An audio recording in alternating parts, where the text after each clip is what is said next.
Hey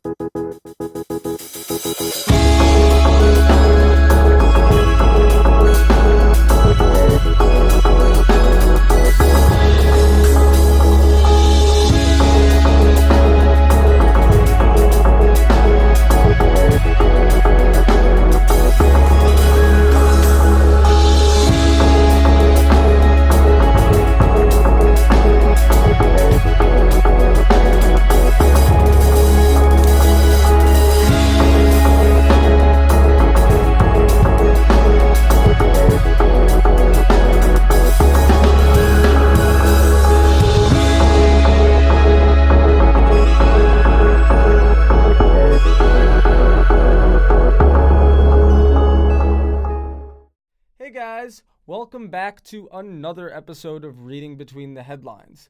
I'm Asaf Nisim. Little Broken Picard is here. Let's do the thing. Headline number 1. Brendan Rodgers worried over James Maddison's heavy knock during Tottenham Hotspur win. If you're watching this video, you likely follow football. And if you follow football, you know about Leicester City.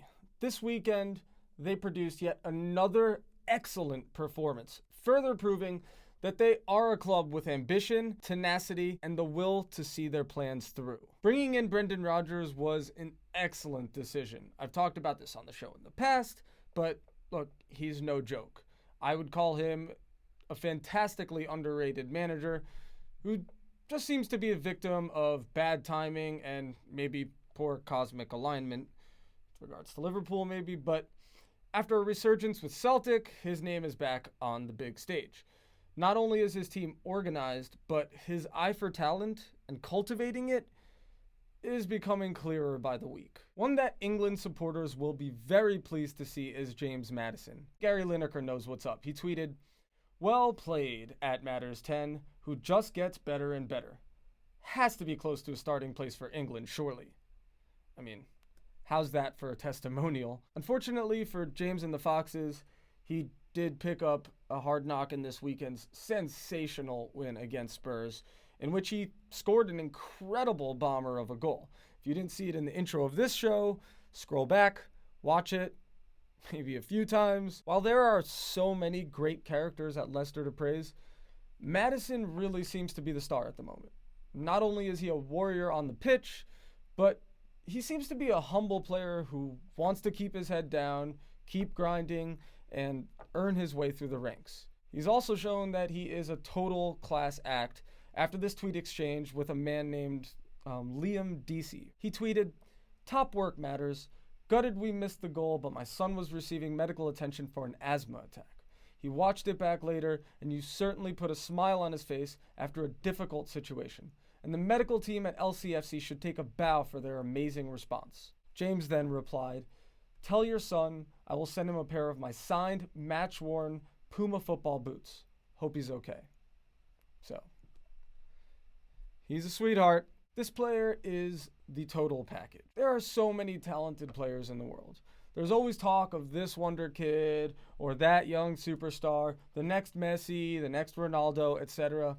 In my opinion, it's always going to be a strong mentality that separates the talented from those that go on to achieve greatness by realizing their full potential.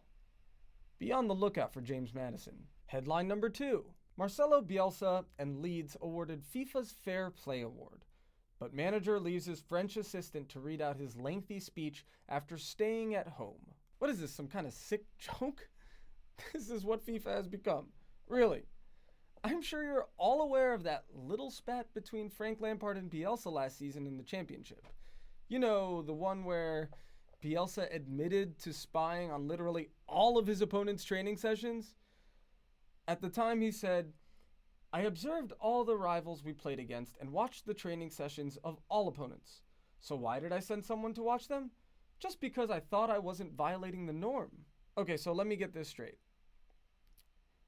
He didn't think he was violating the norm, yet the guy who was detained for spying at the Derby County training ground had been equipped with pliers, binoculars, and disguised clothing. Okay, so nothing wrong, but this guy is equipped like an evil henchman in a cheesy spy movie. Nothing wrong. Amateur espionage. Okay. At the time, Lamp said, cheating is a big word, but this is over the line. I'd rather not coach than send people undercover on their hands and knees in the undergrowth. Now, I'm not saying one way or the other with regards to Spy Bielsa Gate. That's what I'm calling it. But I'm also not saying that my immediate thought when I saw this headline wasn't a picture of Super Frank's facial expression when he first saw it. It tickled me. Then again, are we really surprised to find out that FIFA awards are kind of a joke? I mean, apparently he was given the award because of a game in which Leeds were playing Villa last season. The article states, Bielsa's side scored a controversial opening goal through Mateusz Klich at Eland Road in April, after Villa's Jonathan Kodia went down with a head injury. Immediately after scoring, Klich was confronted by Villa's Jack Grealish and Tyrone Mings as both sets of players became embroiled in an on-pitch brawl. Villa's Anwar El Ghazi was sent off for apparently hitting out at Leeds striker Patrick Bamford, former Chelsea boy, during the scuffle, though no contact was made with the player. So basically, after all of this, Bielsa instructs his team to allow Villa to score on them. Really weird, but okay. I give you Marcelo Bielsa, FIFA Fair Play Award recipient. And also, the future star of the new sequel to that Tom Cruise classic, Mission Impossible. The mystery of Frank Lampard's set-piece plays and how to suss them out without violating any norms. Box office hit. Calling it here, right now. Before we get to headline number 3, I'd like to take this moment to remind you all to please like, comment, share, and subscribe to this channel if you enjoy the content.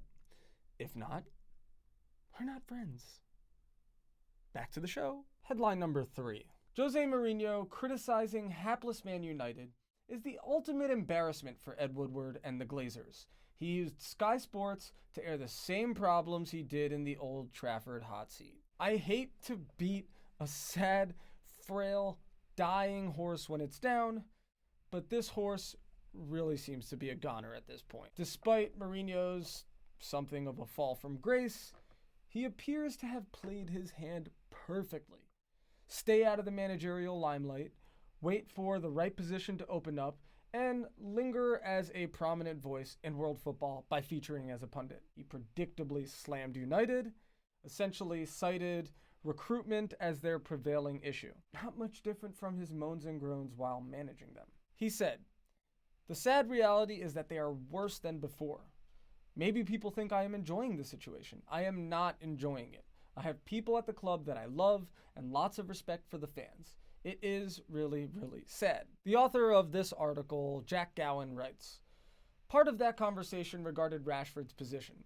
Mourinho started him as a central striker in the 2017 Europa League final, but preferred the youngster wide on the left. Rashford suffered a significant goal drought under Mourinho, who claimed he struggles centrally when teams sit back.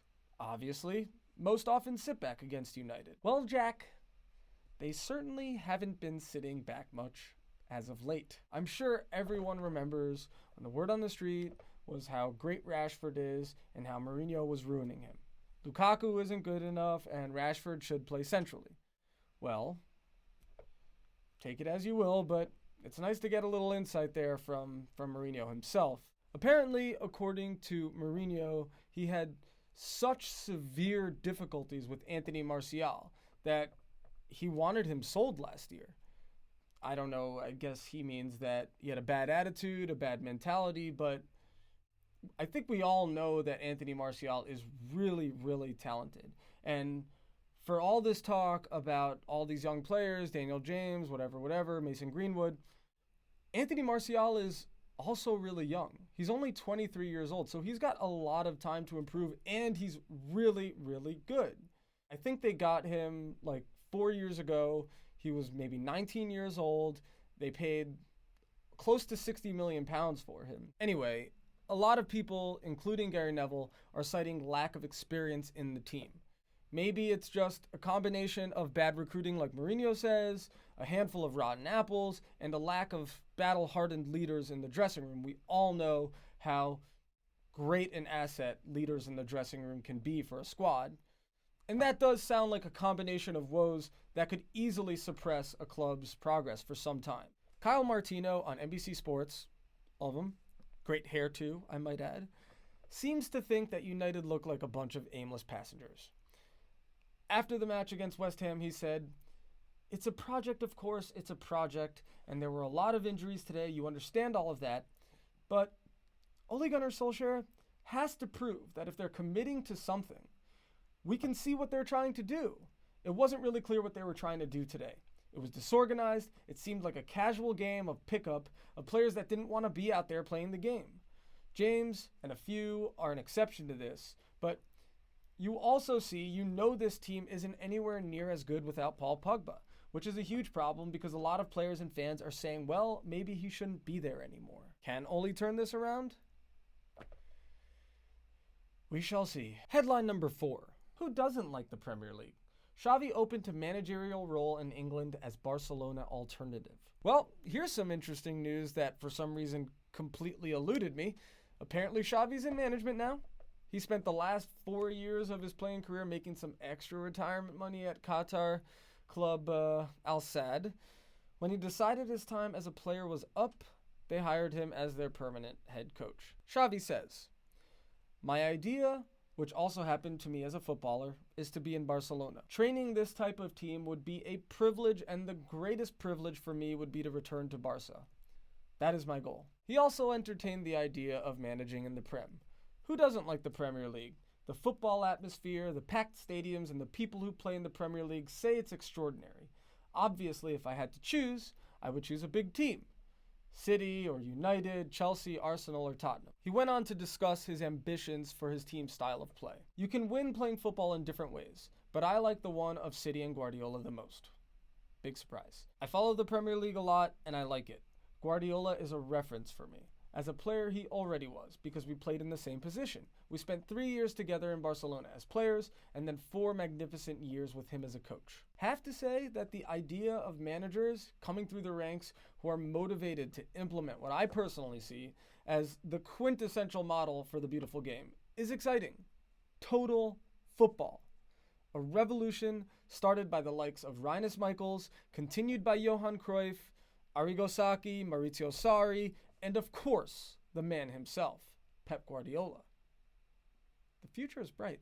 Headline number 5. Simon Mignolet names the Premier League teams who wanted to sign him in the summer. For any of you wondering what the heck happened to Simon Mignolet after Liverpool, well, here's your answer. After losing his spot to another Liverpool goalkeeping future flop, Loris Karius, he ended up looking for first-team football in Belgium with Club Brugge. Pretty bizarre decision in my eyes, but wait! It gets even more diluted, bizarre, and possibly even a little admirable when he explains it here. He said, "Clubs evaluate the cost of what they have to pay me, to Liverpool plus the resale value. For teams like Crystal Palace, Bournemouth, or Aston Villa, that was too high. They were very concrete." So apparently both Porto and Benfica were also interested in securing his services, but it couldn't have been the cost there because both seemed to have more money to spend than Club Brugge. Mignolet explained why he didn't go to Porto or Benfica. He said, "Porto and Benfica reached the quarterfinals in the Champions League, but playing in Guimarães or Madeira has no difference to Belgian league games. In Portugal, I would have to keep a 4-hour flight away from home, where, apart from the Champions League matches, I completely disappear from the eyes of the Belgian public and the national coach." Turns out the real reason he chose to move to Belgium for the next 5 years, rather than play for a perennial Champions League competitor like Porto, was that he wanted to catch the eye of the Belgium national team head coach Roberto Martinez, in hopes of starting ahead of Thibaut Courtois. So, while it is admirable that Simon Mignolet is so dead set on representing his country, pushing himself to his limits, still improving at age 31, anyone who actually follows world football has to wonder what kind of sick delusion this is. Bro, you're not getting in ahead of Courtois. Keylor Navas couldn't get in ahead of Courtois. You couldn't get in ahead of Loris Karius. Well, I wish you luck, Simon. I supported you at Sunderland back in the day. Stadium of Light is actually a beautiful place with strong support. May the football gods bless you with an absolute miracle. Well, that does it for this episode of Reading Between the Headlines. Stick around to watch a few more of my favorite goals from the Prem this week. Another little reminder to like, comment, share, subscribe to this channel. And as per usual, from myself and little tiny broken Picard, so tiny, so broken, we hope that you live football and prosper.